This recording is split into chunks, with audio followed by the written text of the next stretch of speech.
బంగారం వెండి అమ్మకాలలో తరతరాల నమ్మకానికి నాణ్యతకు పెట్టింది పేరు శ్రీ ధనలక్ష్మి జ్యువెలరీ. శ్రీ దాడిశెట్టి నరసయ్య గారి ఆశయాలే పునాదిగా వారి మనవడు దాడిశెట్టి నరసయ్య సన్ ఆఫ్ విష్ణు చక్రంచే తుడిలో మొట్టమొదటి BAS hall mark mega AC showroom ప్రారంభం. అందమైన చేత అందుబాటు ధరలు అందరూ మెచ్చే అందరికీ నచ్చే ఎన్నో వెరైటీలతో మీకు ఆహ్వానం పలుకుతోంది Sri Dhanalakshmi jewellery, main road, Tuni.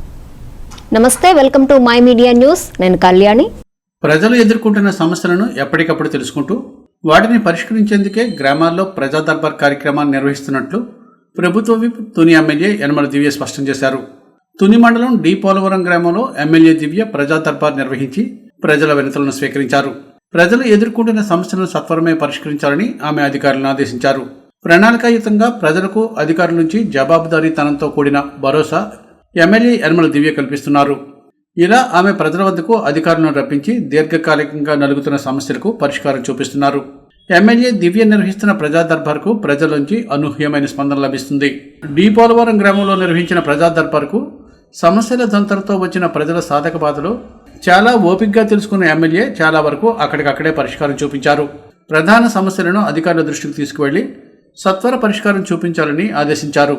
ఈ కార్యక్రమంలో వివిధ విభాగాల అధికారులు, సీనియర్ నాయకులు యనమల రాజేష్, చింతమనేని అబ్బాయి, మోత్కూరు వెంకటేష్, అరిగెల నరసింహమూర్తి, డాక్టర్ పరకా సోమేశ్వరరావు, తమరాల రామకృష్ణ, పోతల రాంబాబు, జక్కన రామనాయుడు, సొర్ల చిట్టిబాబు, పెనుపోతుల నోకరాజు, అలమండ వెంకటరమణ, వాడపైన సాంభయ్య తదితరులు పాల్గొన్నారు.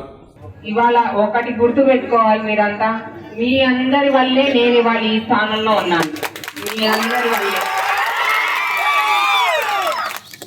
ఇవాళ కూటమి ప్రభుత్వం ఆలోచన మేరకు, మన సీఎం గారు చంద్రబాబు నాయుడు గారి ఆలోచన మేరకు ఇవాళ ప్రతి గ్రామానికి వెళ్ళి ఒక ప్రజా దర్బార్ అనేది కండక్ట్ చేసి గ్రామస్తుల ప్రాబ్లమ్స్ ఏవైతే ఉన్నాయో స్వయంగా నాయకురాలే వెళ్ళి తెలుసుకోవాలి అనే ఒక మంచి ఉద్దేశంతో ఇవాళ నేను మీ ముందుకు వచ్చి మీ సమస్యలు తెలుసుకొని, ఇక్కడే అధికారులు ఉన్నారు వాళ్ళకు కూడా మీ సమస్యలను వాళ్ళకి చెప్పి త్వరలో మీ సమస్యలన్నీ కూడా పరిష్కరించవలసిందా వారి కోరుతున్నాను. నేను మీకు ఈ సమస్యలన్నీ పరిష్కరించడానికి ఇవాళ కూటమి ప్రభుత్వం ఈ ఆలోచన చేపట్టింది.